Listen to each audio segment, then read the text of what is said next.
Hey YouTubers, Raven here, Starfire. and tonight we're doing a review that is very sad, which is why I'm not all jumpy. We promised everyone that we would do a review for the series finale of Supernatural. Yeah. So here we are. Yeah.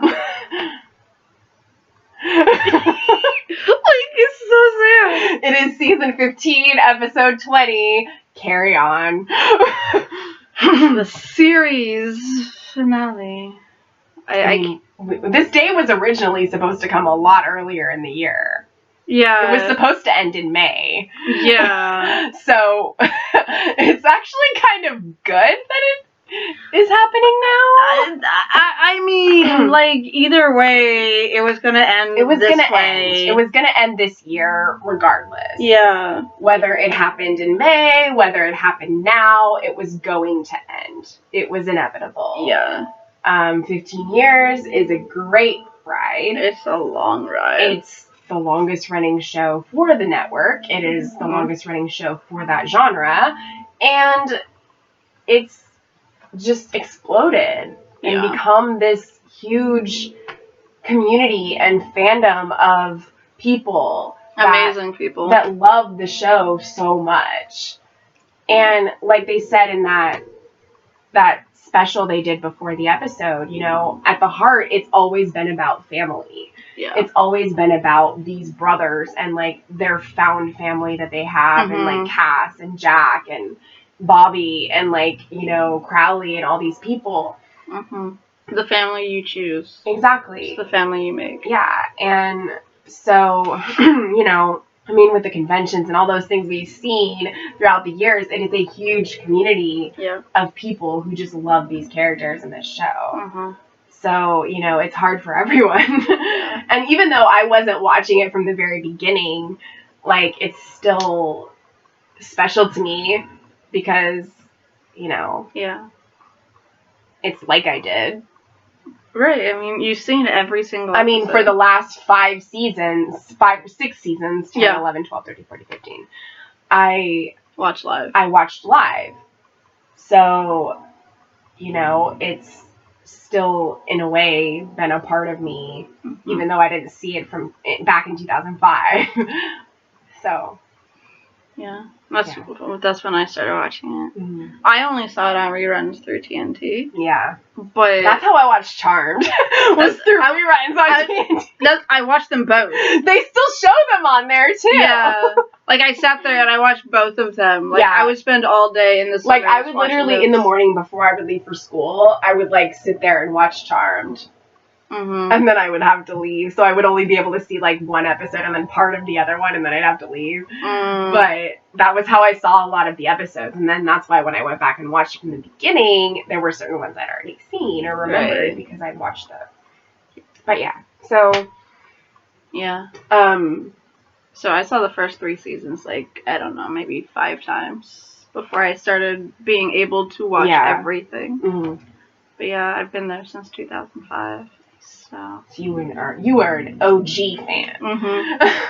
But yeah, so like I know you haven't watched season 15, but going into this episode, like because of what happened in last week's episode, which I know about, Inherit the Earth, that felt like a finale.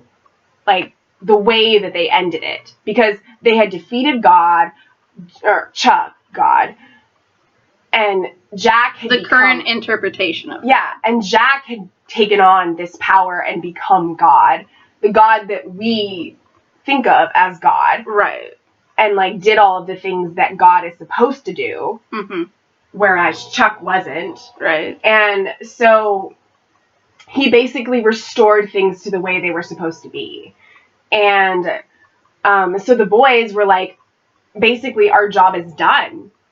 Like, we have the freedom to write our own story now. We have the freedom to do what we want.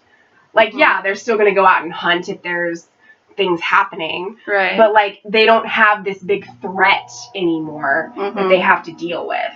And so, I was like, well, if that's how they ended episode 19, how are they going to end episode 20? Right. That was a perfect ending. Because I was expecting the God thing to be part of the actual series finale. Yeah, so was that. I thought that was going to be like this big epic showdown where like both of them were going to die in the process, or like everybody was going to die in the process. Like, I came here tonight to watch the finale, and I was full on expecting a fight with God. Like, yeah, so like, and then she tells me no, that he died last episode. Yeah, so then I like read, I was reading these articles, and they were saying how,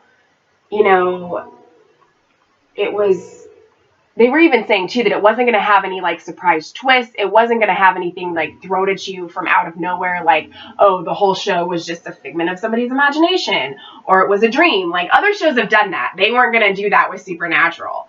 And so they would have pissed off the whole fucking fandom. Yeah, so it was just going to be like its own it was going to be a very personal story about the boys, about the brothers, and everything like that. And I was like, okay, And then when we see it, I'm like, this really feels more like an epilogue than, because the previous episode was the finale, right, like the last chapter, and then like this was the epilogue that just kind of finished everything off, like, kind of went ahead a little bit and was like, okay, this is like so many days or years down the road. Yeah, so this is like the end of their story, the end of the road, and this is, what happens to them.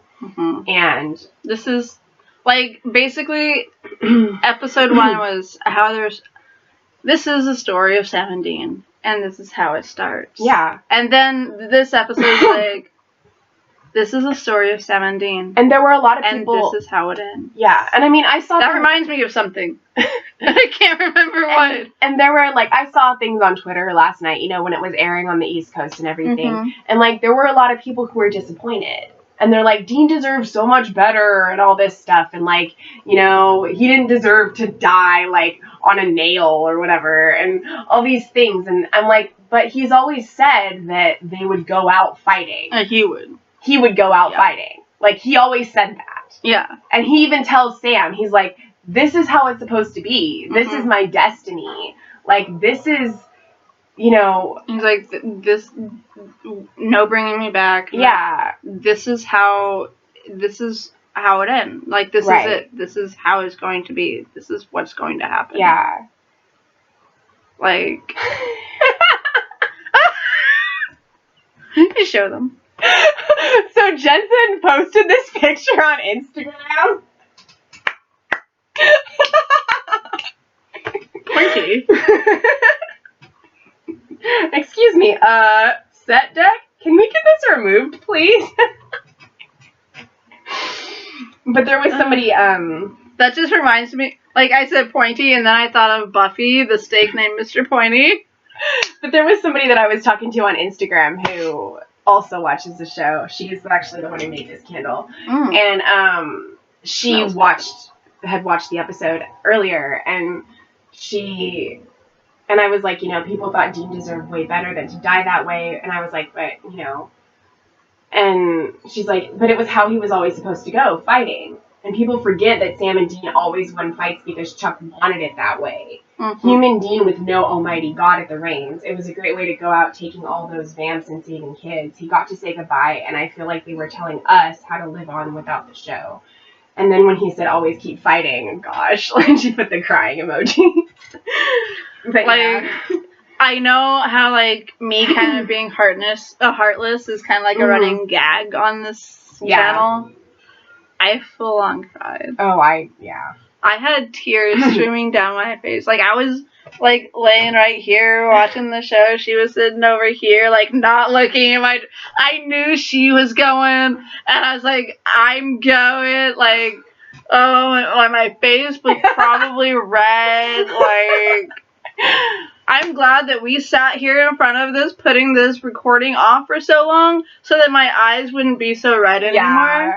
And that, like, because I know they were probably red throughout the rest of the show and everything. I mean... But I didn't expect it to happen so and soon. The fact that it happened so early on in the episode. I mean, like... Yeah.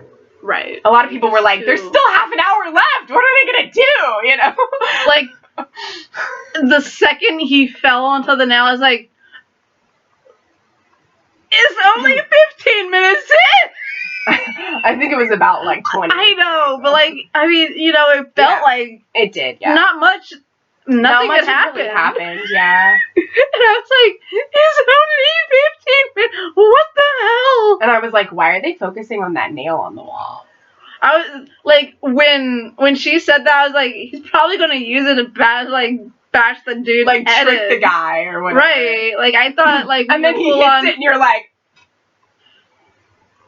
yeah. I like usually when stuff like that happens, I go, oh fuck. But I don't think I said a word. I just went dead silent. No, you were like, shit. Did I? I don't even remember because I feel like I was dead silent. And then you were like, shit. Okay. And I'm just like... I'm glad you remember, because all I remember about that moment was, like, my mind went, like... was like nothing was in there. I was just like staring at the screen. Like I knew he was probably gonna die this episode, but that like a nail to the back. But the thing is, it's just funny because like you always wanted Sam to go first. Yes, Sam fucking deserves to die first. But Dean doesn't deserve to go through Sam's death. No. Sam did deserve to go through Dean's death. So, I mean, in that aspect, I was okay with it. Yeah. But I think that out of both of them, Dean deserved to live the life, you know? Mm-hmm. That Sam got. Yeah.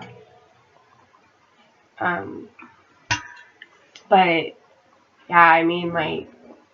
But I mean, you cried at Doctor Who and anime and... Well, yeah, but I mean, come on, there's lots of moments in shows that we've watched sitting here in this room, that laying on that bed watching, that you've cried, that I should have cried, and I'm just sitting there dry-eyed as... Like, you'll tear up, but you won't have tears streaming down your face. Right, but then, I mean, there's even, like, times when, like, I know I should be tearing up, but, like, I'm just sitting there going... Oh. Like. Yeah. And like, I don't know. Like, I mean, there's times where I hold it in, but. I'm not even holding it in when I'm just like teary-eyed. But like a lot of the time, I'm just like, I don't even care. I'm just gonna cry. I tried to hold it. That was me holding it in, laying there in tears falling. Like, I couldn't stop it. And I think that if I just released and let myself feel it, then it would have been a lot worse. You would have just been sobbing. Oh, yeah. Like, it was, It's like how I am whenever I see It's a Wonderful Life every Christmas. I'm literally sobbing by, like, the last 20 minutes of that movie. I can't not cry. I can't watch Tiger Cruise and not cry. Like, the first time I watched that movie, I didn't cry. I do not know how I was not able to do that, but I didn't. And then every time after that, I just was like, ah! Like, literally sobbing mess. Oh, wow. Okay? Yeah, no, I think the only movie in which I continuously cry every time I watch it is Tiger Cruise. Which is odd because it's a Disney Channel movie, but you know what? Anything with that in it. I mean, there's other movies that make me cry or get to me with a certain scene. Yeah. But, like, that's one of the few that actually makes me sob. Like, legit, full-on, tissue... Like, nasty cry. Nasty cry. I don't have a movie like that. Legit. Or a show. Legit. Like... Yeah. And I think of all the shows that I've watched lately, Doctor Who has probably been the one that's made me the most emotional. I know, right? Oh my gosh. Because, every time the Doctor changes, I like... Because, you know, I mean, the superhero shows, yes, there's been moments where I've teared up or I've cried, but I haven't, like, sobbed, you know? But legit, with Tennant and with freaking Amy and Rory... It was, like, that kind of crying. So, and when Tony died in Avengers Endgame. I teared up and teared No, up. I was like sobbing in the theater. I didn't. I was literally sobbing in the theater. See, when it showed Rowena die, like sacrifice herself, and she turned around like that. And she's like, goodbye, boys. And she said goodbye, boys. The second she said goodbye, I was like, do not say Raggedy Man. Like, dude, like my mind. Why would she have a reason to say that? I don't know. But like my mind flashed right to Amy. Well, because she's a redhead. She's a redhead. I mean, like, and she's saying goodbye. But she says Raggedy Man goodbye, not goodbye Raggedy Man. I know. But you know, like, I don't know, like, instead of seeing Rowena, I saw Amy. Yeah. And I couldn't. No, that episode, I teared up when she did that. Like when I saw that on the like the clip before the special, on the special, like I was like, oh shit, she's dead. Like I was like, wait a minute. No, yeah. That was pretty early on in season 15. Yeah, I was like, wait a minute. No, yeah, I remember she told me something about Rowena dying. Yeah, like, that was like early on in season 15. But like I didn't remember. Because it had opened up again. And so like the bad things were coming out. Which had opened up? The pit or the original gate? The pit. Fuck. I think it was the pit. I don't remember. Was that when Michael came out? I can't remember. I think so. But anyway, in order to close it, she had to do that. And so, because it was letting out all the bad things that they'd killed in the past. Right. And so they were all coming back. And so in order for that to end, she had to die. She had to sacrifice herself. But yeah, I teared up when that happened. I didn't like full on cry, but I did get sad. I do plan, just so you guys know, I do plan on actually finishing the series. I will go back and watch from where I left off. Yeah. It's just, I don't know, ever since the Dean Mon year that never was. Season 11 was really good, though. I mean, I know there were a lot of really good seasons that I didn't watch because of that, but, like... 11 was way better than season 10. I mean, especially like, the finale. I watched 11, I'm pretty sure. The season finale of 11 was epic. That was, like, one of my favorite season finales. Because that was when we saw Amara and God. Right. Yeah, no, I watched the entire Amara thing. That and was Mary. Amazing. I loved that finale. So. Yeah, no, I watched the entire Amara story arc where she was evil and then she wasn't. Yeah. And then I watched, I watched most of 12. I don't think I finished the season where Mom came back. That was 12. Yeah, I know. I'm just... Yeah. I might have finished 12 and started 13. But, yeah, I left off in one of those seasons. I don't know, my app says whatever episode. I mean, I thought 12 was alright, but I felt like they kind of drew out that whole Man of Letters, that guy that, like, Mary knew, like, thing a little bit too long. I felt like that was I got kind of bored with that. Her boinking the Man of Letters was just annoying. So yeah, that I didn't like about this season. No. But yeah, I mean, going back to the finale, like, you know, I mean, I don't know what else to say about it. Like, I'm glad that the fact that he named his son Dean was super sweet. And then he grew up and didn't really look at all like him. And we didn't really get to see who he married, if it was that deaf woman that he, you know, had dated. Right. Because, like, she had come back a lot in this season. Oh. A couple times, not a lot, but, like, she did show up. And people were speculating that it might have been her that he married. Was she brunette? Yeah. Because you saw that brunette standing on the porch, right? Yeah, so it's probably her. Yeah. Yeah, they probably just couldn't get the actress back, so they couldn't focus in on her. Well, I mean, people were also disappointed that when Dean got to heaven, or when Dean got to heaven, and then when Sam got to heaven, they didn't show all the people. Like they didn't go visit Mom and Dad. Like, they didn't show Mom and Dad. They didn't show Cass. They didn't show Jack. They didn't show... I mean, Jack is God now, so they, you know. But they didn't show Cass. They didn't show other people that meant something to them. Right. And...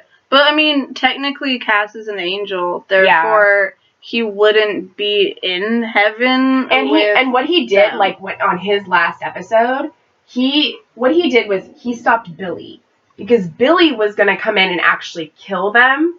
And so Cass literally went to the empty and he took her with him.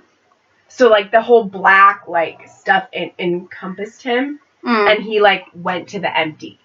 Oh. So he kind of sacrificed himself too, right, to save them.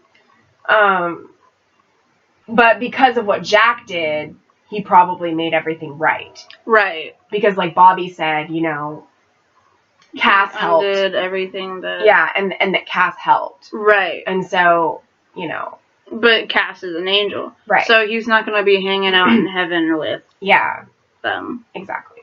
But I mean, it would have been nice to see Mary and John again. Yeah. At least I think we kind of deserved that. For the last episode. Yeah. I mean, at least we know that he'll see them and that they'll get to see them and they'll be happy and they'll all be together. They'll get to have more of the Last Supper. Yeah. I mean, that's what they called it on the special, so. But yeah, so I mean, you know, I can understand people being a little frustrated with that, but I felt the way that they ended it was still really satisfying for the most part.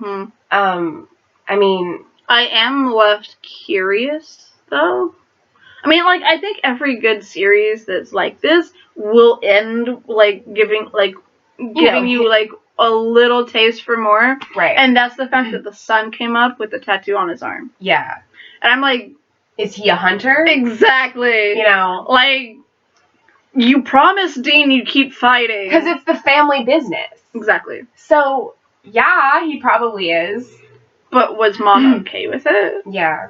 Like, was Mom okay with you taking your 10-year-old son out on a hunting trip? I mean, I also like the fact, like, during the part when Dean was telling Sam everything, you know, when he's like, it's always been you and me, and, like, you know, Sam's like, don't leave me, and all this stuff, and he's like, always keep fighting. That was, like, a motto that, because Jared struggles with, like, mental health stuff, and so for, like, mental illness, he came up with this thing where people donated to it, and they had, like, merchandise, and they had things that was always keep fighting.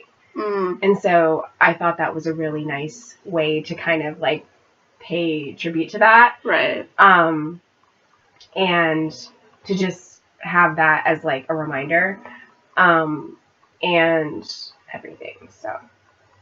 Yeah. But, I mean, yeah, like you said, most good finales leave things open to kind of have some questions. I mean, they tie everything up, but there's still something that you can be like, something that the fans can fanfic about. Right. You know, like, this question that'll never get answered. And I read this article from Eric Kripke last night when everything, you know, when it was airing, when he said that his ending, if he had ended it, the fans would not have liked his ending because he thought of it as a horror story, so he would have ended it in the way that a horror movie ends. Right. Because his concept of the show was that. And that's why the early seasons were so scary, or the way that they were. More horror, more gruesome stuff, more dark, you know. More, like, dark, creepy, mythical, like you know, demonic type stuff.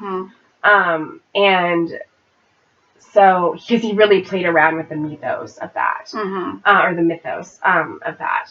And so he said his would have been a lot darker, and it would have been more, you know, horror based. And and like when they told him what they were gonna do for it, he went and he thought about it, and he you know, thought about if there was a way that they could possibly do it any better, and he couldn't think of anything. And so he went to them and he's like, I think this is the right thing to do. Like, I think this is the right way to do it. And so he was proud of it. He was proud of what they did. And it's always nice to have the original guy be okay with how you end their project. You know? Yeah. And I think that was part of the reason why Jensen wasn't okay with it at first. Because, you know, not necessarily because of Eric Kripke, but because, you know, what happened to the character. Right. He probably was just like, why, like he probably just in the back. He probably just had a hard time coming to terms with it. Right. Because he knew that he was going to that was supposed to be his fate. But he didn't probably expect it to be like that. Right. He probably thought it would be different. Right. But also going out this way enabled him to say the proper goodbye that Sam needed. Yeah. And that we needed. Mm-hmm. And I think that if he would have just went out any other way, he would have just stabbed, dead, moving on. Yeah. We wouldn't have been able to mourn. And that would have been a lot worse. Yeah. For the character than what they did. And for us. And for us. We wouldn't, because of what we got, we were able to mentally and emotionally move on from his death. Yeah. And it enables us to move on from the series and not always feel betrayed or hurt. And because, they did end up being together in the end. Yeah. Because they always have that bond. They're always trying to be together. They never want to be apart from each other. Yeah. And so the fact that they did have them come together in the end and Sam joined him in heaven was, kind of just coming full circle in a way. Because, in the beginning, they were separate. They weren't really together. Dean was doing his own thing with hunting. Sam was going to school. Sam was the smart one and doing all that stuff. Right. And, then they come together and they start hunting, and because it's part of the family business, because their dad did it, and then every time something happened, they always tried to bring the other back. Mm-hmm. And so the fact that, Dean was able to say, no. Right. We're done. He's we know what's happened when we've done that. Mm-hmm. And we're not starting this again.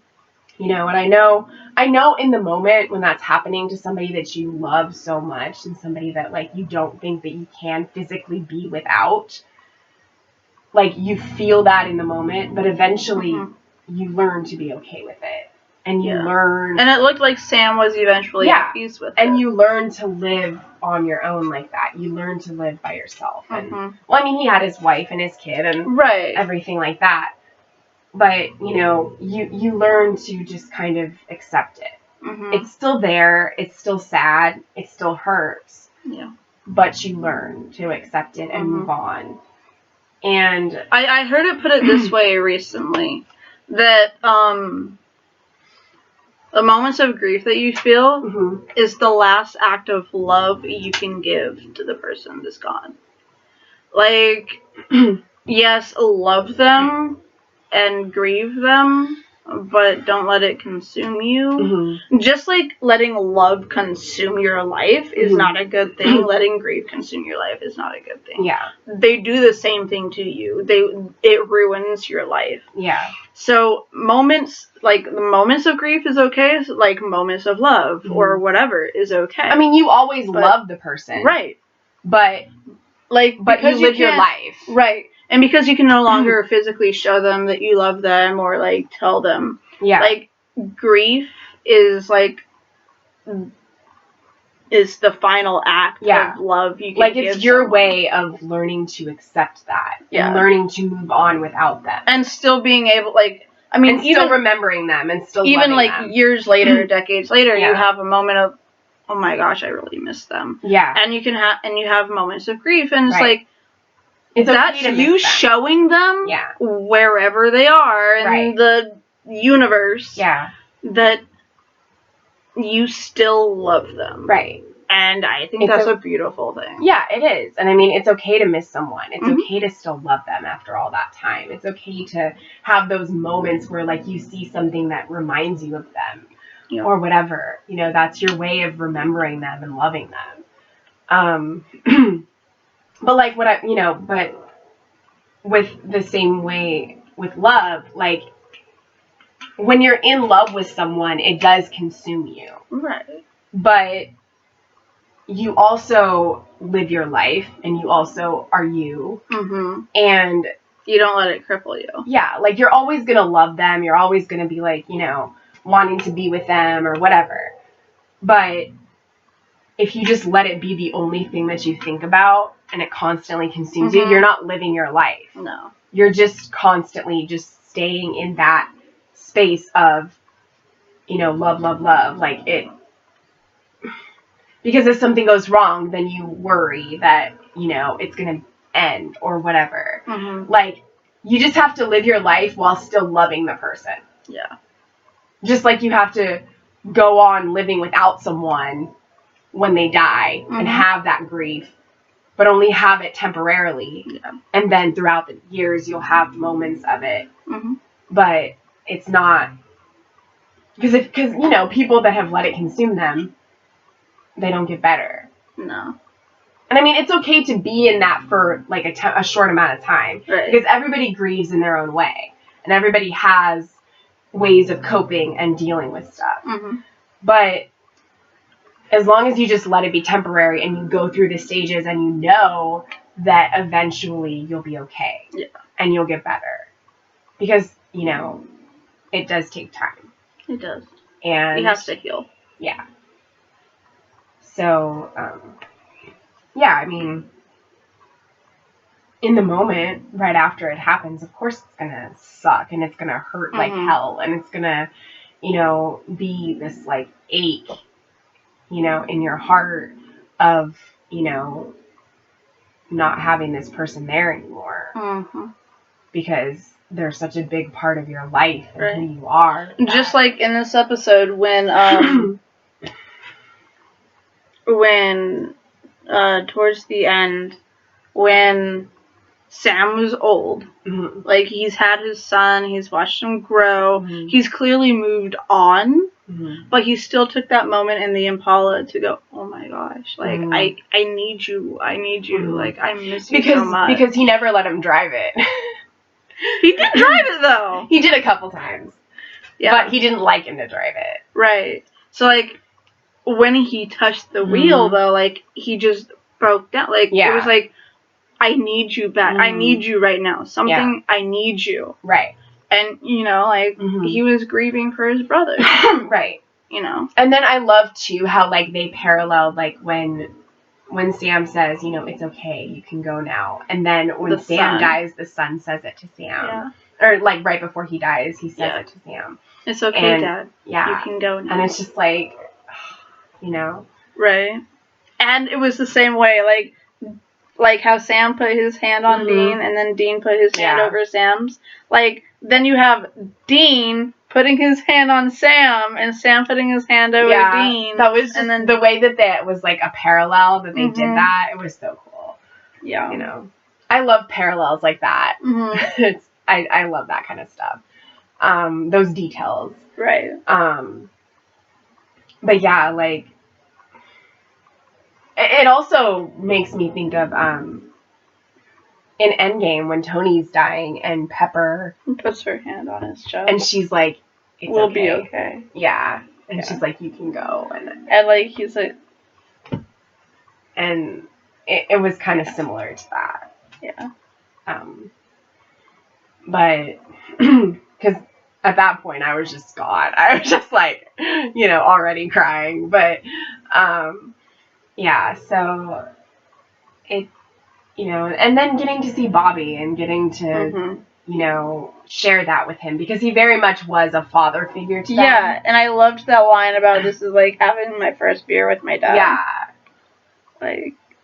Just the fact that, like, he always was kind of that father figure for them and he gets to share that with him in heaven, was... I do have one question really now. What?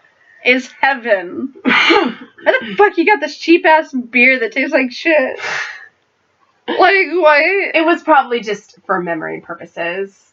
Like, to remind him of his dad. But, I mean, like... Yeah. Get the good stuff, man. Yeah. Oh, I'm sure he'll get all the pie and burgers he wants in abundance. Those cheeseburgers. That pie stuff, though? Yeah. That was the best. I loved when Sam freaking took what looked like the lemon meringue and shoved it in his face. It was just like, are you crying? No. What? No? You're crying. Yeah. And then he has this big box that has like 6 different pies in it. Originally, I thought that he'd gotten like the largest pie possible. I thought it's just like 6 different slices. Or it's like, I think it was like 8 or something like that. There was like 4 in each row. But it was, yeah, he got like 8 slices of pie. Right, and I'm just like, oh my gosh, dude. I mean, I like pie, but not that much. Look-y, I actually don't. I don't like pie, guys. You like strawberry rhubarb pie. I know, there's very few pie that I actually like. Yeah. I don't generally like pie. Yeah. There's one store, one bakery, that I will eat any pie they make. But other than that, like, I don't eat pie. That was the one in the Bay Area, right? The one up in Niles. Mm-hmm. Yeah. Yeah, the one up in the hills. I like apple and pumpkin. And I like lemon meringue, too. I've had it. It's pretty good. It's decent. I mean, that's one of the few tartar, like, more tart pies that I'll eat. Because I feel like cherry pie is too tart for me. Like, it's too tart. I like sweeter pies. Yeah. So, you know, I like rhubarb. Any rhubarb pie. Rhubarb, strawberry rhubarb. My dad loves boysenberry pie. That's his favorite. I haven't had those. He likes the berry. See, I don't really like the berry pies as much. I'm more into pumpkin and apple and peach. Peach is good. My mom's obsessed with peach. Have you had pecan pie? I like that. I like pecan pie, It's decent. But, like, I'll only have, like, a little sliver because I'm, like, I think it's the crust. I'm not, like, pie just isn't my thing. Yeah. I mean, you know, I only have it occasionally. But warm apple pie with vanilla ice cream. And some whipped cream. So good. and get some of the powdered sugar and just, like, over it. And maybe apple pie a la mode. Oh. Maybe a little drizzle of caramel. Yes. Apple pie a la mode is the best. But yeah. Yeah, I just pie is not really my thing. It depends on the pie. It depends on the baker. Yeah, and the pie. Yeah. But yeah, like, I don't know. I kind of expected, like, when they rolled up to, like, the pie festival or whatever, like, I kind of expected them to run into someone. Or, like, when they went and saved that family by killing the vamps, like, I was like, they're going to come outside and it's going to be one of the people that one of them fell for. Like, oh my gosh, what if it's, like, one of the people that Dean hooked up with? Runs out, like, a kid runs out, and then the mom comes out and is like, holy crap, I have a kid. Another one. There's always... Because we all know that one chick's son was his. Lisa. Yes. Yeah. I mean, I'm sure that there were a couple of different ways that they could have gone about stuff with ending it, where we could have seen more people from their past or seen, you know, them happy and having that life. But I figured that they would die. Yeah. Like, I figured that, you know, it might end a little differently, but I knew that they probably would go out fighting, or one of them would go out fighting. Oh, yeah. And so, for me, it was a shock, but it wasn't, like, unexpected. Right. Because I fully expected death this episode. I figured that would happen. And like I said, because of the way that the previous episode had ended, I thought that was what we were going to get. Like, I thought we were going to get God and this epic showdown between the Winchesters and God in the actual series finale. Right. Instead it was just a goodbye. But it was literally more like a freaking epilogue in a story. Yeah. Because, you know, Chuck, like that person said, Chuck has always been the one who's writing this. He's always been, you know, this is how it has to be because he's doing it. Right. But since they got rid of him, now they're free to do whatever they want. Yeah, now it's true free will. Yeah. So it was literally like Inherit the Earth was the ending of the last chapter. And then Carry On was the epilogue. Yeah. Like, it literally felt like an epilogue to a story. Right. Well, like, I mean, because the moment they introduced Chuck, we knew that their story was just a story. Yeah. You know, I mean, yes, it was their lives and they were living it, but everything that happened to them was already planned out. Right. Like, we knew that from the moment they introduced Chuck. Yeah. And so, you know. And then when he became God and became what he became. Well, he didn't become, he was always God. Yeah, he always was, but, like, it just wasn't known until later. Yeah. You know, then it became this thing where, I mean, when you watch season 14, you'll understand why they wanted to defeat God in season 15. Because the finale of season 14, he does something that really, really, like, changed things to the point of them being like, okay, we need to, like, get rid of him. Because he's destructive and he's doing things that are completely not okay, type thing. But yeah, so I did think that someone other than Sam should have been there for the funeral. Yeah, I think so too. Like, I think that they should have found someone that was still alive. I think it would have been. I mean, I think you said Mills was probably dead. I think she died in season 15 sometime. Like, but Donna was still alive, right? The other sheriff. I think so. Because, like, she hardly ever showed up, and she was never around Jody, except for her introduction story. I think there was one other episode where she came and helped Jody, but that's because she was chasing a bad person. Like, she was chasing something. She took time off of work, and she chased something up to Jody, and Jody came to help her, and then the boys showed up. But Donna hasn't been with Jody at all since that episode that I am aware of. As far as I'm aware of, we probably haven't seen Donna since that episode. Yeah. I don't think we have. But she was mentioned in this episode. Well, because the early part of this season feels like so long ago because it was last year. And since this year's gone the way that it has, it literally feels like it was a lot further than it is. Yeah. And so a lot of the things that happened early on in this season, I don't remember.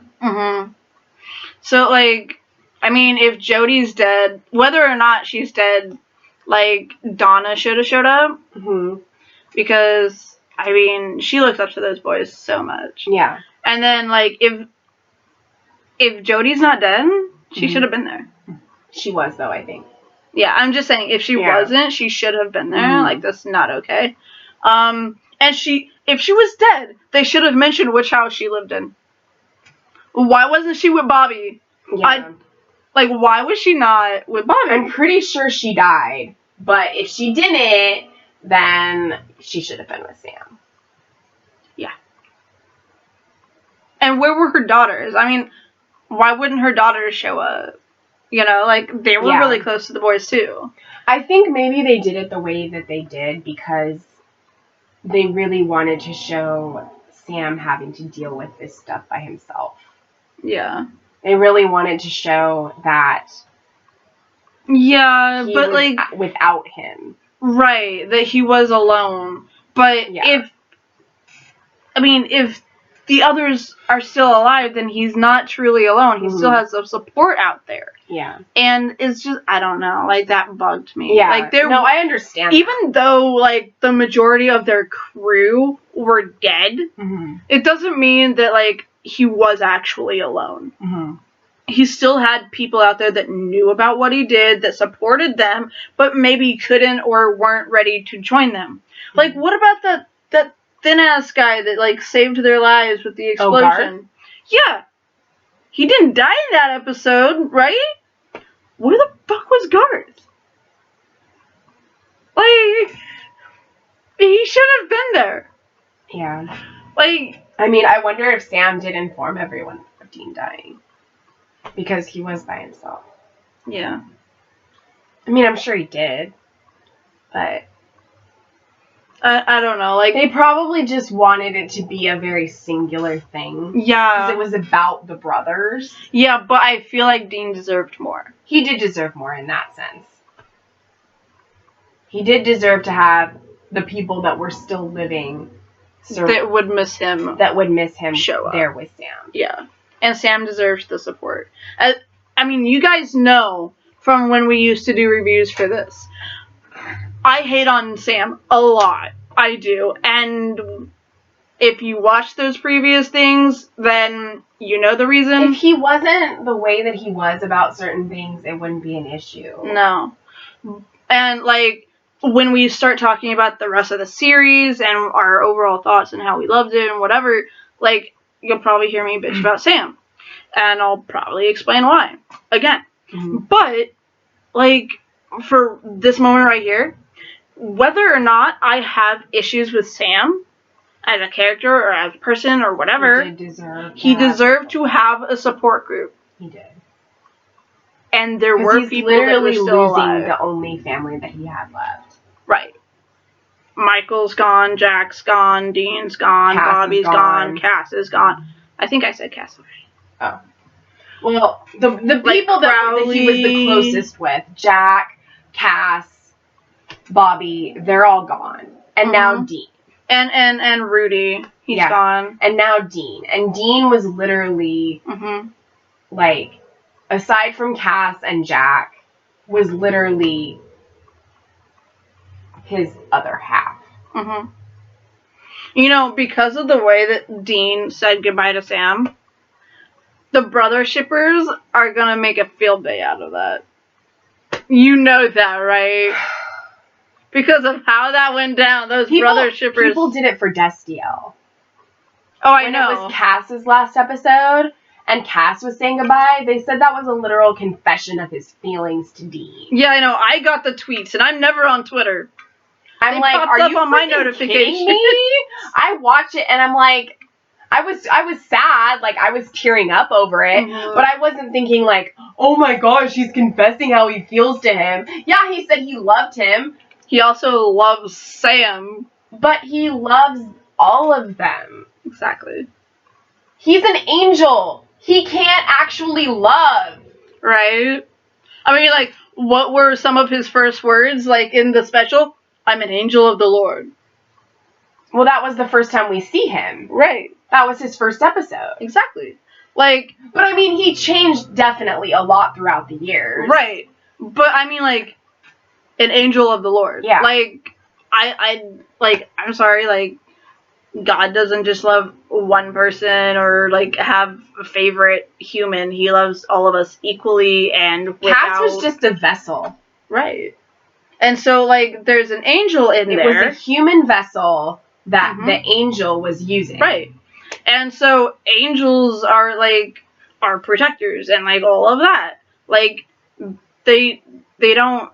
love us or hate us. I mean, like, what he said to Dean was beautiful. It was very, you know. He learned how to, like, the fact that he said that, like, he was proud of him and, like, he was the one who, you know. I think he was probably able to go through all of that because of the time that he spent as a human. Yeah.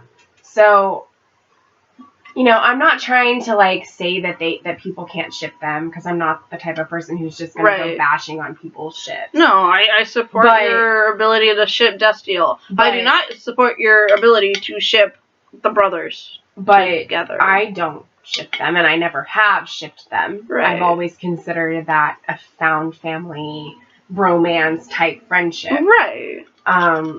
But yeah, if you freaking ship incestual Sam and Dean, then you have some issues. Yeah. Because some deep-seated family issues. They're brothers. Related. They're related to each other. Do you really think that they should be having sexual intercourse with each other? I don't think so. I'm a child. I'm sorry. Sorry. But it had to be said. I know. It's fine. I don't care. But yeah, I mean, really. Exactly. What what possesses you to ship them romantically? Can't people just be related and be brothers or be sisters without people having to ship everything freaking romantically? No. It's annoying. It is. It's really annoying. And you know they're going to use that scene.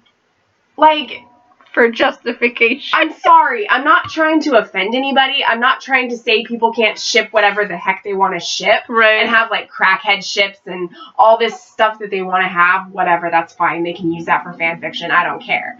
But, like, why does everything have to be romantically shipped? Why can't people just ship somebody as a bro OTP, like a bro true pairing, bro one true pairing, or like a bromance, or like just a really strong friendship? Mm-hmm. Not everything has to be steeped in a romantic relationship. Exactly.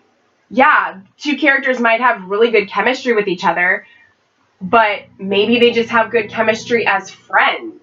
Mm-hmm. Not as a romantic thing. Like, look at freaking Garcia and Morgan on Criminal Minds. Yeah. Their freaking banter is amazing, and I love it. It's so sexual. But do I necessarily ship them together? Oh, Not really. No. But whenever, like, he calls her, and he's like, hey, baby girl, you know, tell me what you got. Mm-hmm. Like, you know, I like that. Because it's fun. Like they don't have a problem being that way with each other. Right. And it's not because they're into each other sexually or romantically. It's just how they connect. That's just how they talk to each other. Yeah. That's just how their connection is. Mm-hmm.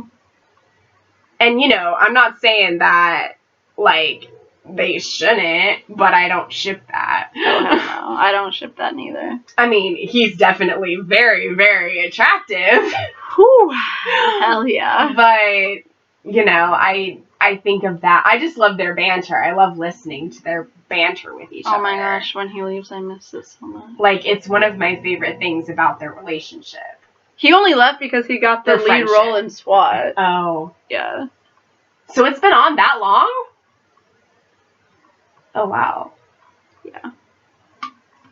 So they started that when Criminal Minds was still on then? Yeah. Okay. Yeah, they had like 2 or 3. I think it's 3 or 4 seasons after he left. Mm. Yeah.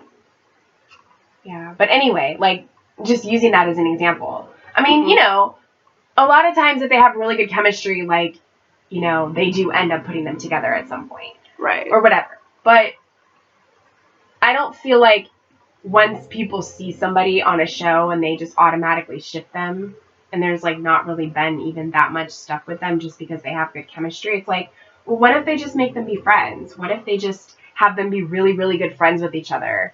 Mm-hmm. You know, like, there's nothing wrong with that. Exactly. Because, I mean, you know, I love couples in TV shows just as much as other people do. Yeah. But I don't go around being like, oh my gosh, they have to be together, like, every time I see people. Mm-hmm. I mean, if I really like them and I can see the potential for that, then I might be like, yeah, I really want to see that happen. But I'm not going to be like, oh, they have to be together. Exactly. You know. If they decide to go a different direction with it and it works, then I'll be okay with it. Mm-hmm. But shipping people that are supposed to be related is just all kinds of messed up. It is. I'm sorry. It is. But I'm not sorry. Sorry, not sorry, but I can't support that. Mm-hmm. Like, no. Okay. Anyways, let's move on. I think we've covered the episode. Yeah. Okay. So, the series as a whole. I mean, yeah, like, we said before how long we've been watching it, so. And I mean, it's also bittersweet because it was one of the original first shows that we started when we started this channel. It was this and Once Upon a Time. And Once Upon a Time ended 2 years ago. I can't believe it's already been 2 years. 2 years. It ended in 2018. Fudge. I looked it up the other day, and I'm like, but yeah, so I still remember, like, back in 2014, mm-hmm. you know, doing these reviews at school, And oh my gosh, finding the time to do them the day after school is...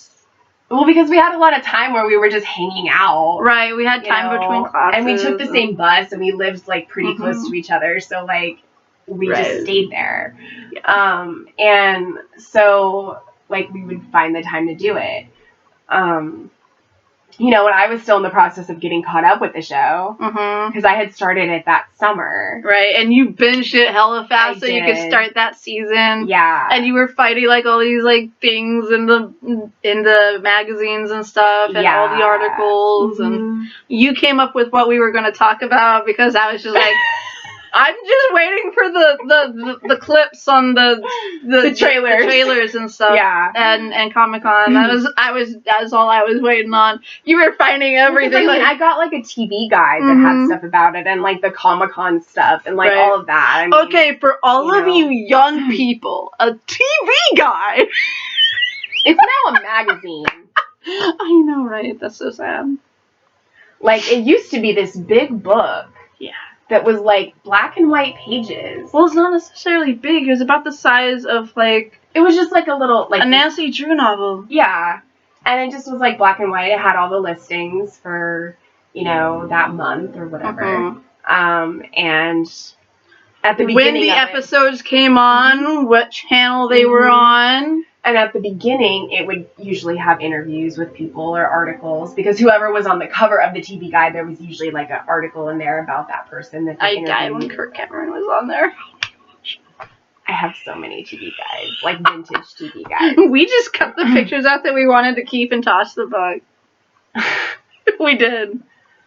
But could have made money. People collect them now. They do. I don't have all of them, of course not. But I have ones that I like. Right. Of shows and people that I like. But yeah, I mean, I think it was like, because they put out multiple covers a lot of the time with Supernatural, and there was like ones that had just, you know, like the two of them, or ones that had, you know, Cass on them with them. And so I think I picked one up, and it had stuff like about the new season. It did. And so we talked about that. Yeah. And, you know, and then, like, the 200th episode, we were, like, sitting on that bench outside, and we were talking about it. People walking by looking at us like we're on crack. That was the 5th episode, because we started reviewing in season 10, and that was episode 5 of that season. So we were pretty, like, early on in that. Yeah. When we did that. And so... I was still a little nervous about doing it in public, like... Yeah. I mean, until that moment, we were finding secluded hiding spots. Yeah.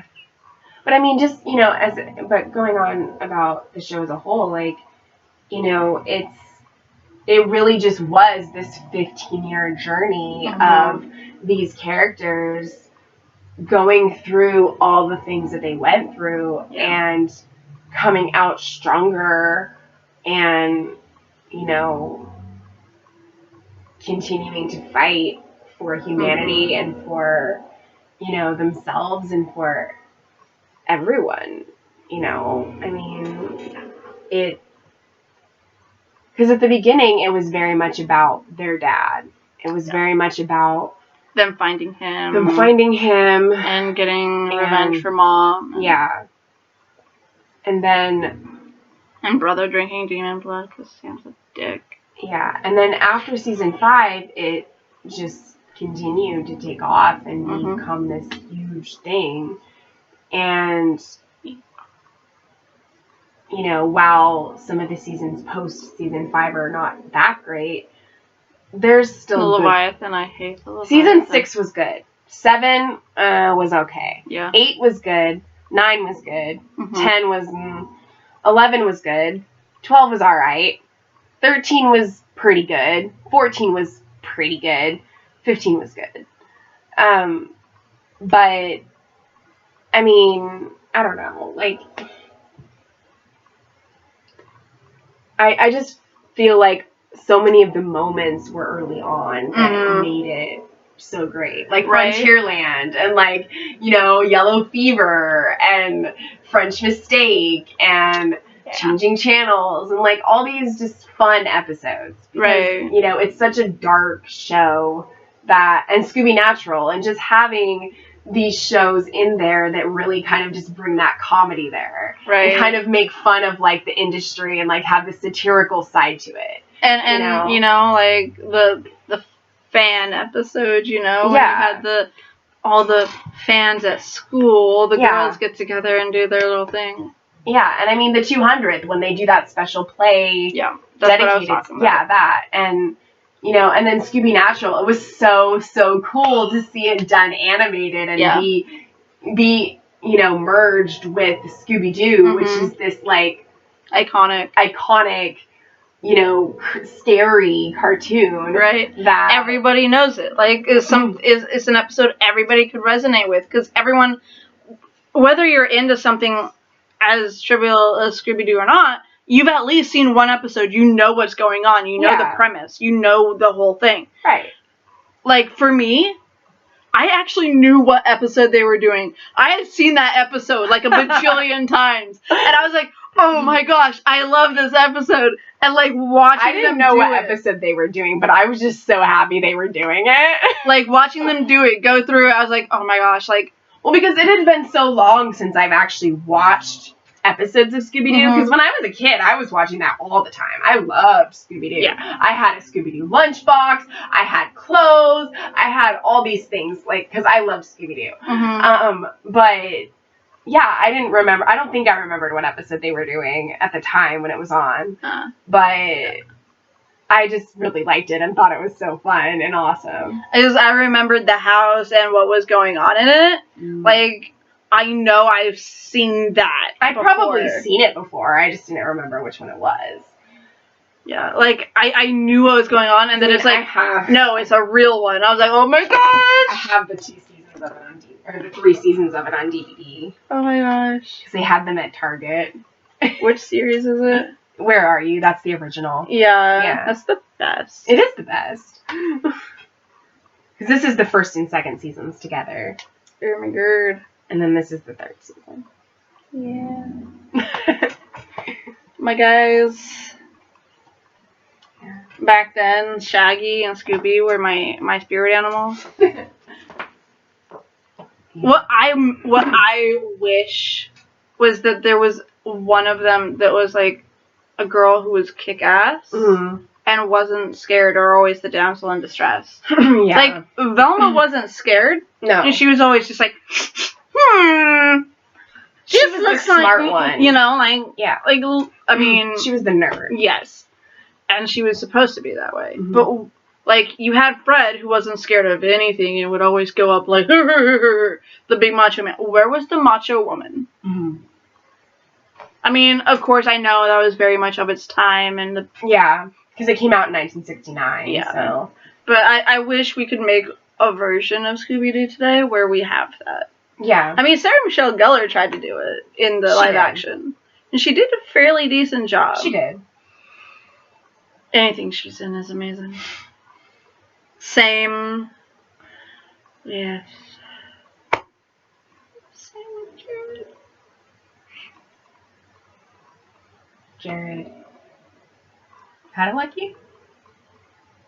That's Jensen. Oh. Jared is... Isn't Jared, isn't it? Fuck, I'm blanking. I'm so tired. Like, I'm beyond tired. Okay, Dean. Fuck it. Jensen, yeah. Jared is Sam. And, yeah, Jared is Sam, isn't he? Yeah. I was like, what? Like, fuck. I'm so tired I'm getting their names. It's okay. Like... Yeah, Jensen's good. You guys, can you see these bags? Like... Jensen is good in whatever he's in. And Yes. Gellar. I found him on Dark Angel, where he starred next to Jessica Alba, and I fell in love with both of them in that show. And he's the reason why I started watching Supernatural. I haven't watched that show, but I did see him on Smallville. Yeah. His character in Smallville kind of felt a lot similar. See? English, tired brain. To his character in Dark Angel. Yeah. At least the original version of him, because, you know, matured and character development. Yeah. But, Yeah. But yeah, I mean, I don't hate Sam. Mm-hmm. I just get frustrated with Sam. Right. No, I hate Sam. I'm sorry. I don't hate the actor. Jared. Right. I don't hate Jared. Like, I do love Jared. Like, he's adorable. He's cute. Whatever. It's okay to hate the character and like the actor. I hate the character. We were talking about that with Glee. I hated Quinn, but I love Diana Agron. Yeah. Not love her, but I like her. Mm-hmm. I haven't seen very much of the things she's done aside from Glee, but I just like her as a person. Mm-hmm. So yeah, it's totally okay to like. Yeah. Because most of the time the actor is like not like the character. Right. Which might be why I got confused with the name a minute ago, is because I love both the boys. However, I am going to miss Mark Pellegrino as Lucifer, because in my opinion, he is literally he's the best devil ever. Lucifer that has ever been portrayed on TV. I'm sorry to the people who like Mark Ellis in the actual TV show Lucifer, but Mark Pellegrino is like the perfect amount of sassy and snarky that Lucifer should be, and it's amazing. Mm-hmm. And I will miss his portrayal. Mm-hmm. Because every time he was on it, I'm just like, I love you. Right? Like, he made it he made the crappy season so much more enjoyable to watch when he showed up. Because, like, he just brings so much to the character. And he's definitely what I imagine if Lucifer was the way he was. Right. That's what I imagine him to be like. Yeah. Because he pretends to be your friend. He whispers evil things in your ear. Yeah. And makes you double think everything. And second guess yourself and wait, was this the right decision? Right. He makes you change your morals. And then sometimes. He's snarky and sassy about it as well. Yeah. It's the best. Yes.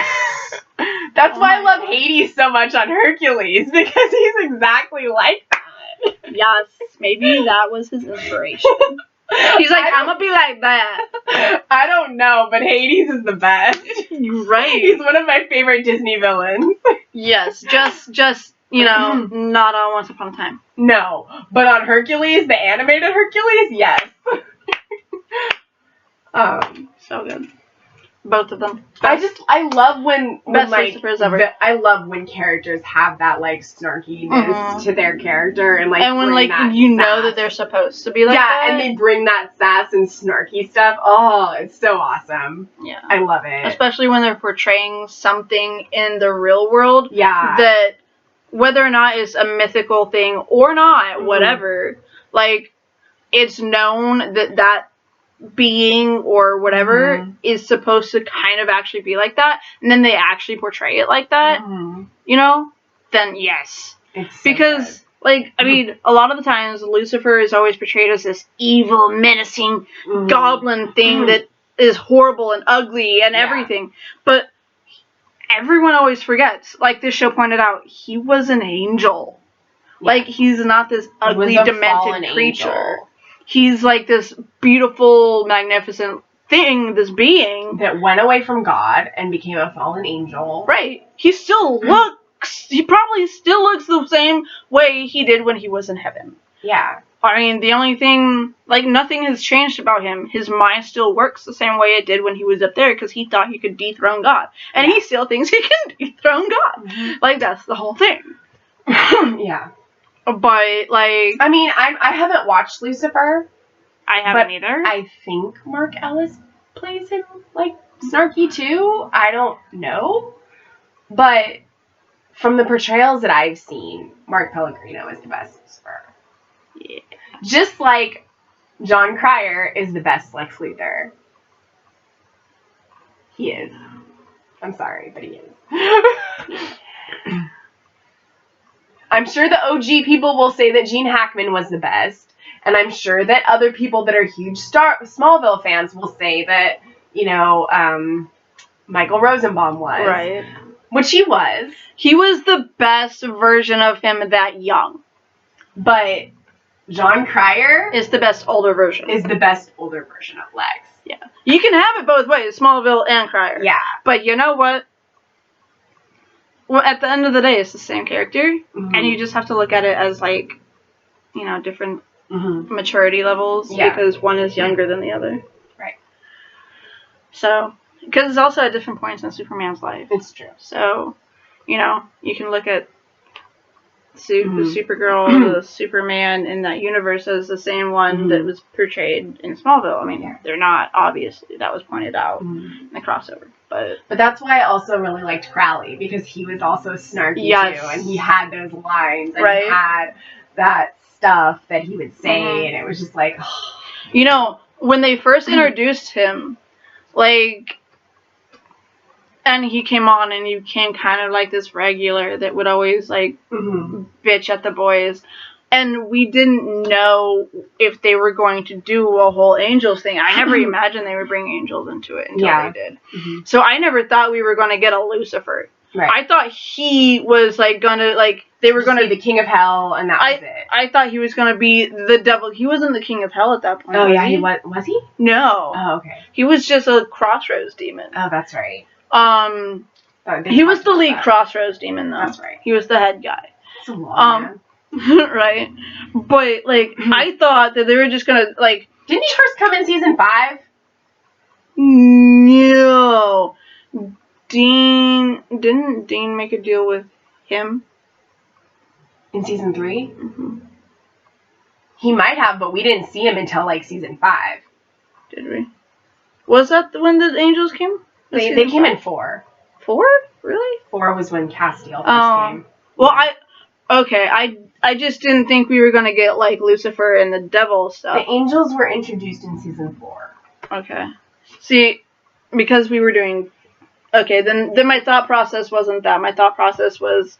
5 was we weren't going to get... Right. That we weren't going to get Lucifer or the devil because, like...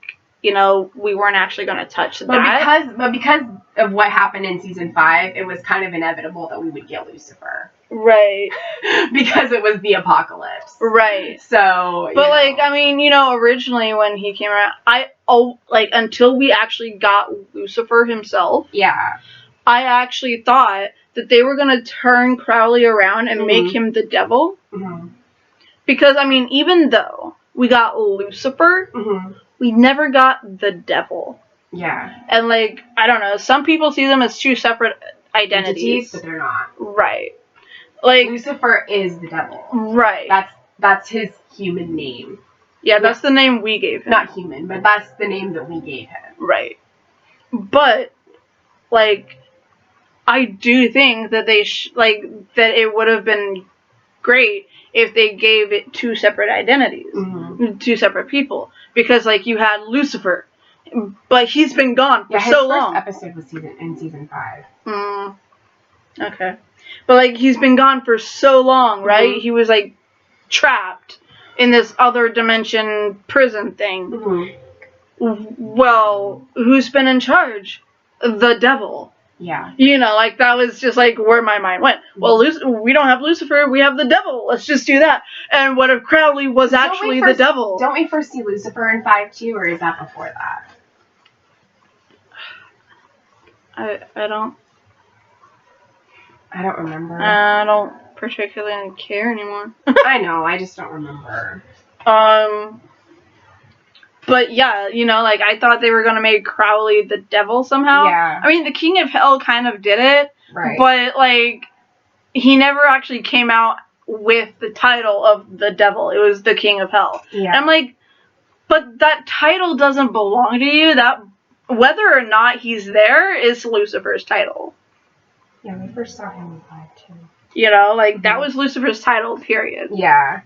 Whether or not he was there or written into the story yet or whatever, that was Lucifer's title. So, like, I think that that's probably the one thing about the hierarchy of hell that that I think they should have done better. Yeah. Was they should have had someone be the devil while Lucifer or Satan was away. Yeah. You know. Because Satan and Lucifer and the devil are all the same person. Yeah. It's all the same entity. Right. See, he gets 3 names. have 3 names over here too, but I'm not going to touch that. Well, how did we come up with... Isn't Satan his actual name, or Lucifer? Lucifer was his angel name. Lucifer was his angel name. Okay, and then when he became the fallen angel, he was Satan. He was Satan. Mm-hmm. So then, how do we get the devil from that? Is that evil. Just, huh? Evil, de-evil. Oh, okay. So, or de-vile. So devil, like someone just devil. Yeah. Okay. It was de-vile, probably like the vile. Yeah. And then someone read it who didn't know "de" was the, and put devil together instead of the vile one or whatever. It was devil one. Okay. So I don't know. I'm making that up, but it seems like that would be. Yeah. Yeah. I was just curious. Right. Like in my head, logistically, that's how that makes sense. Yeah. Yeah, that makes sense. But yeah, I mean, I don't know, like, I mean, in the early seasons, I think my favorites were probably like 3, 4, 5. Mm-hmm. See, we did do videos on this. We did. And I don't think my opinions changed at all. Yeah, same.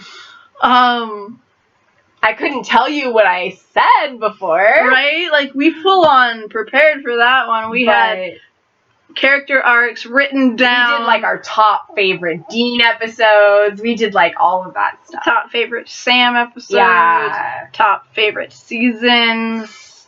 Top favorite story arcs. Top favorite episodes. We did tops. Mm-hmm. And then the series started. Yeah. The series that we did recordings for. So yeah, I mean, as a whole, like, it's an amazing show. Mm-hmm. It was definitely better in the first 5 seasons. With anything this long, you are going to get your share of bad and good. But there were seasons after that were really, really good too. Mm-hmm. Like 6 and 8 and 9 and 11. Mm-hmm. And the last, like, 2 or 3 seasons were good. Like, I'd say 13 through 15 were good. 12 I didn't really care for. 11 was a really good season. Because that was when we first see Amara. Mm-hmm. And I loved the Amara story. Yeah. And so, and that finale, like, seriously, that is one of my favorites of the show. So, as a whole, it was great. Mm-hmm. And I'm glad that it lasted as long as it did. But at the same time, it also needed to end. Yeah. And I think 15 is a good round number for, not round because it's an odd number, but you know what I mean. It is divisible. It's a good, yes, it is. So it's a good round number to end on. Yeah. I mean, I feel like it's, it's a good place to just end it. Yeah. I mean, not very many shows last this long, so that is definitely an accomplishment. Yeah. Especially, of any genre. Yeah, of any genre. Especially for a show that came from another era of television. Right. The early 2000s. So, for having the longevity that it's had this long, for people to still be so invested and love the show so much to keep it going for 10 years after it was originally supposed to end is, like, beyond anything that I could even comprehend. Yeah. I mean, it's, like, I feel like other than, like, Star Wars and Star Trek, this is one of the few shows or, like, fandoms that has become as big as it has and has one of, like, the nicest and, like, best communities of fans than, like, than any shows that I've seen. I think, just in terms of, like, how people connect through the show. I think Stargate's like that, and, like, once you get into the fandom. Yeah. And before Jodie came along, Doctor Who was like yeah, I forgot to mention Doctor Who. Yeah. Before Jodie, everyone was amazing. Yeah. But, I mean, I feel like it's more with, like, the nerdy ones that, like, the communities and the fandoms are, like, the most special ones. Right. Because everybody's just united for the same reasons. Right. But yeah, I mean, I haven't been to any of the conventions, but from what I've seen and from what I know about them, like, it was always such a great time. Like, they always, you know, their fans were always, like, super supportive. When Jared was, you know, came out with the mental health stuff and, like, the Always Keep Fighting, everybody was, like, super, super supportive of that and donated to it and, you know, all these things. And so it's a really, really good community of people. Yeah. And, you know, like they said, they hope that, like, yeah, the show's ending, but they hope that the legacy of it, because of the fans and the community of the show, is what lives on. Yeah. And it'll always be out there on the interwebs for new generations of people to fall in love with and learn the importance of family. It's just weird to hear, like, new generations for a show that I don't even feel is that old. I know. Because it started in 2005. Like, that was 15 years ago. If you think about it, there's people who are 18 now that never saw the episode. Yeah, because they would have been, like, really little when it started. Right? We were 14 when it started. There are full-on 20-year-olds who would have never seen season 1 and 2. I don't want to think about that. When I think of a new generation of people seeing something, I think of it being an old show. Like a show from the 80s or a movie from the 80s or, you know, something like that. But when I hear a show that's, like, from the 21st century that ended and new people are going to be seeing it, like new generations of people, it blows my mind. Yeah. I mean, I feel the same way. I also feel the same way about Power Rangers and Stargate. Like, yeah, but Stargate's older than Supernatural. Well, yes, but I mean, it did end in, you know, so it's like. See, with Star Trek, it doesn't feel as much that way. Like, yeah, there's new generations of people seeing it, but Star Trek is still current. Right. Like, there's still new things that are coming out with that. And so that's different. But with this, it started in 2005. Like, literally, it was on through our formative years. Yeah. It was on through our high school and college years. We literally grew up with this show. We did. Even though I didn't start watching it when it first came on. I grew up with this show. But she did. Yeah. Sneaking around watching it behind my parents' back, I grew up. I do not condone that, but I did it. I was like 23 by the time I started watching it. So, you know, I was already an adult. Right. But, you know, if I had started watching it when I was in high school, I don't know. I don't know. I mean, were you into horror back then? It would have been hard for the first few seasons for you. I just think it's funny that, well, I probably would have liked it. But a lot of the shows that were on that network, like CW and WB, I didn't discover until I was already an adult. Wow. I didn't watch a lot of them until after they were over. No, I grew up on Sister. Oh, I would watch that all the time on Disney Channel when I would come home from school. Like, I watched that shit on the WB. But I didn't know it was a WB show. Yeah, it was. I remember. I thought it was like an ABC show. No, I could have sworn it was on the WB. Oh, okay. Well, I mean, I could be wrong, but I think it was. Well, if they showed it on Disney Channel, though, it would have had to have been, like, one of the TGIF shows. Maybe. Like Boy Meets World and all that. Right, but I could have sworn that it had the WB thing in front of it. Anyway, I was very little when they were doing the TGIF stuff. Right. Like, Full House ended when I was 4, okay? And still watching it. And Step by Step and Family Matters both ended when I was, like, 7. Still watching. So, and I still watch them. Yes. So, I mean, you know... But like, I mean, even if it was on that, you know, I was way too young back then to realize. But I mean, like Smallville and Gilmore Girls and Charmed and like Buffy and Angel, I didn't watch those until way after they were over. I watched Buffy before it ended. Like, I knew about them, but I just wasn't watching them when they were on. And I might not have been allowed to watch them. I don't know. But... because I was mostly focused on older shows. And so I wasn't really watching those. By older, she means shows like... like, way older. Dr. Quinn, Medicine Woman. 70s and 80s. Wings, MASH. Well, Wings was on in the 90s. Was it? Yes. Damn, I think of that as an older movie. Wings was a 90s show. Fuck. Yeah. Frasier, Friends, Wings, Fresh Prince of Bel-Air, those were all 90s. Oh, yes. I love Fresh Prince. Yeah, those were all 90s. Apparently they did a reunion with Fresh Prince on HBO Max, and people were, like, flipping out. Yeah. They're going to do a Friends one, too, but it's not going to come out till, like, next year. But, anyway. Yeah, so it just really feels like the end of an era. It does.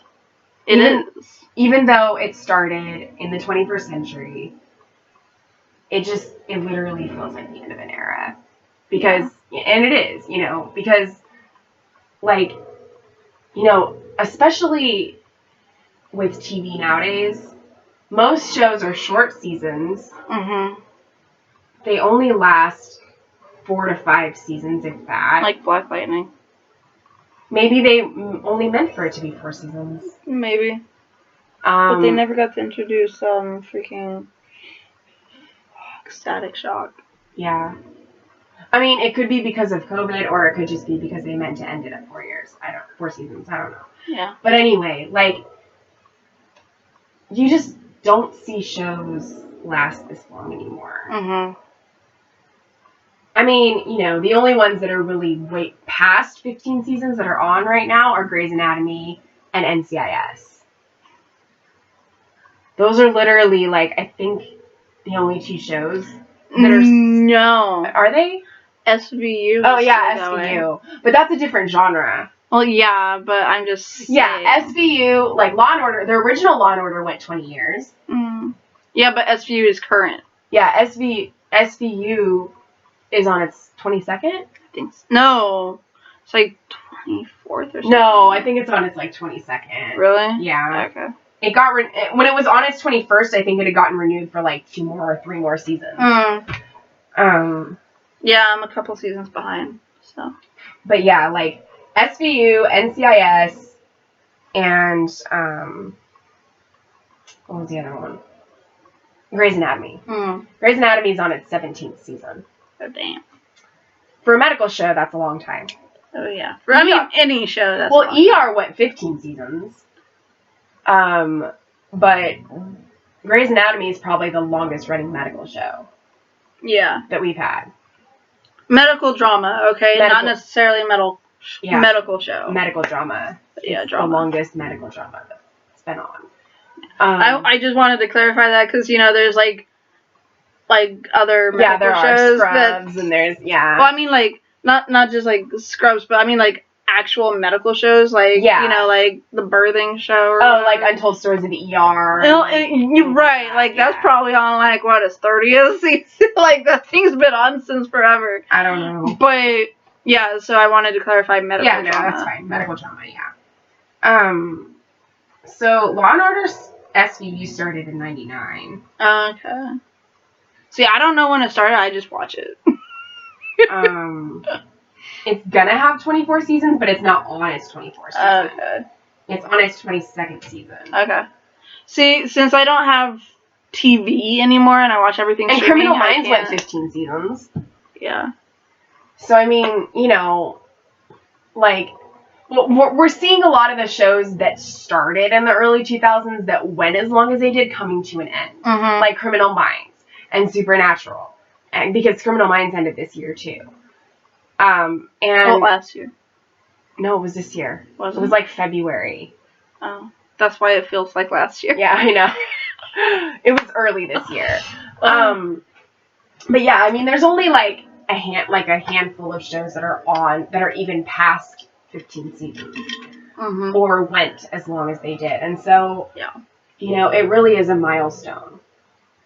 And you know, I'm proud of the fact that it lasted as long as it did and that people were still interested in it after 15 years. Yes. And wanted to continue to see it going and see those stories and everything. And I'm proud of the fact that whether or not the seasons were amazing, the fans kept watching, and that if it weren't for the boys wanting to move on with their lives, we would still be getting it. Oh, we would still be getting it probably for as long as they were able to keep doing stories. Yeah. Like, that's how strong the fandom is.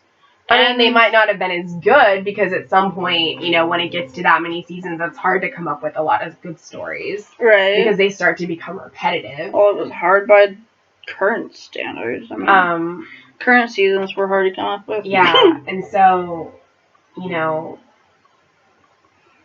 the fact that it would have probably continued for a long time, not a long time, but, you know. Yeah, I think it could have went for another 5. I think it could have gotten up to 20, and then at that point they would have been like, okay, we're ending it. Right. You know, like they would have actually been like, this is the end. Yeah. You know.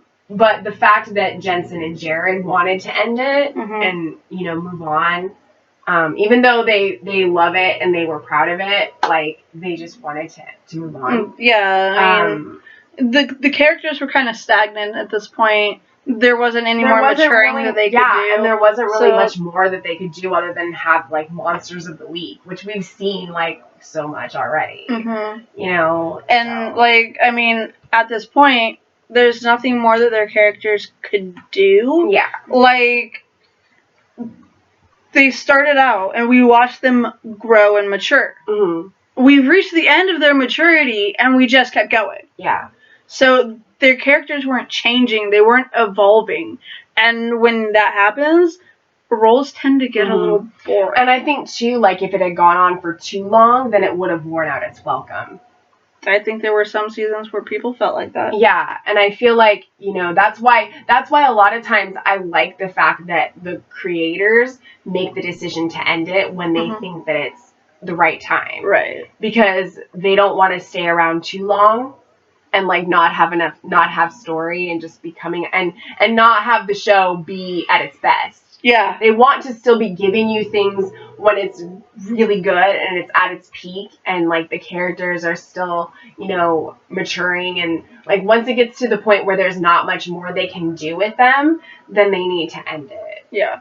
And I don't know how much longer the writers would have continued to do the show if Jensen and Jared hadn't ended it or hadn't decided to leave. But I like to think that it probably would have ended not too long after, just because, you know, it was getting to the point where there really wasn't that much more that they could do with it that they hadn't already attempted. Yeah.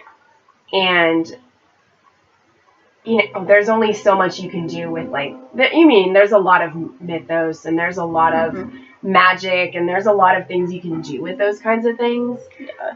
But after you kill God, where do you go from there? Yeah, I mean, they dealt with the apocalypse. They multiple times. They did things post-apocalypse. Like, there's really not much more that they could have done. So we saw post-apocalyptic our world when Dean went to the future. We saw post-apocalyptic other world where they went to the other world. Like, yeah. Yeah, I mean, there wasn't really much more that they could do. No, we've already ventured into the past. Yeah. We saw the families and how things went down. I would like to know how the father's lineage, like, lost the Men of Letters title. Yeah. You know, like, I mean, as much as it's as hard as it is to see it go, to see it end,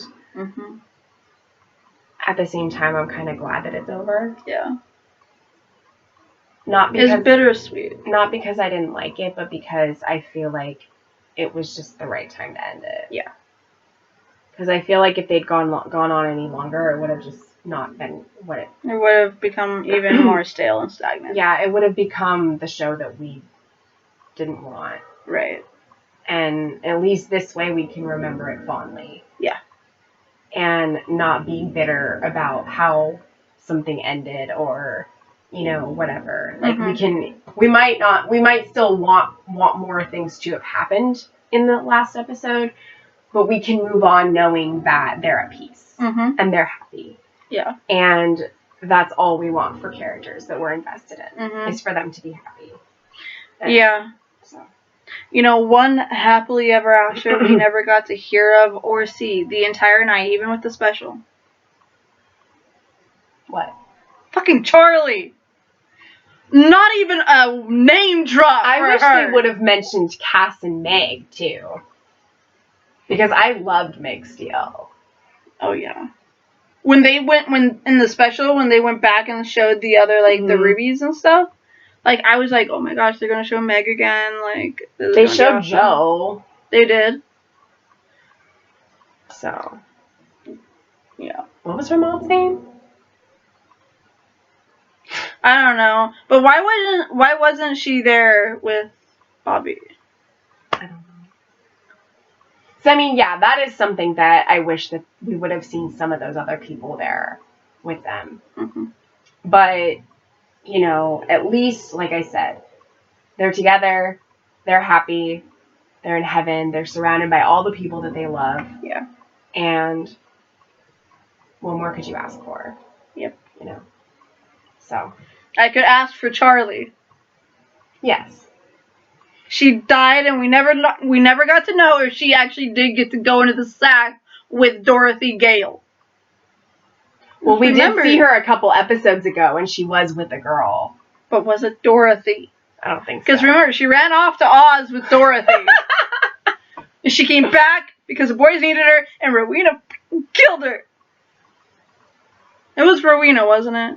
I don't even know. I think it was Rowena who killed her for the freaking book in the bathtub. Oh, yeah. I cried. She's my favorite character. Still, to this day, to this moment, she is my favorite character. Well, you'll get to see her again in season 15. She does show up. It was like, I think it was the one before Inheritance. Well, I get to see her in the seasons with the post-apocalyptic other world, because I actually haven't seen much of that. Mm-hmm. So I actually haven't seen them meet her yet. Mm. So I got Otherworld Charlie. I thought we first saw her in season 8. Otherworld Charlie? Oh, Otherworld Charlie. Okay. Sorry. Yeah. I haven't gotten to that point. So I have Otherworld version of Charlie to look forward to. When was that? Like season 13? I don't know. It was when Jack was born and they fell through the thing to the other world. Okay. I think he does show up in season 13 or 12. 12 or 13.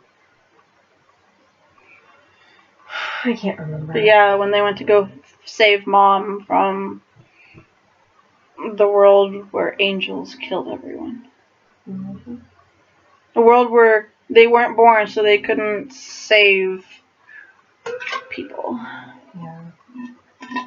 Yeah, he first showed up in 2017. So, yeah, he first shows up in the last episode of season 12. This version of Jack. Right. But that the last episode, that's when Mom went to the other world with Lucifer. Mm-hmm. But so we didn't meet Charlie until season 13.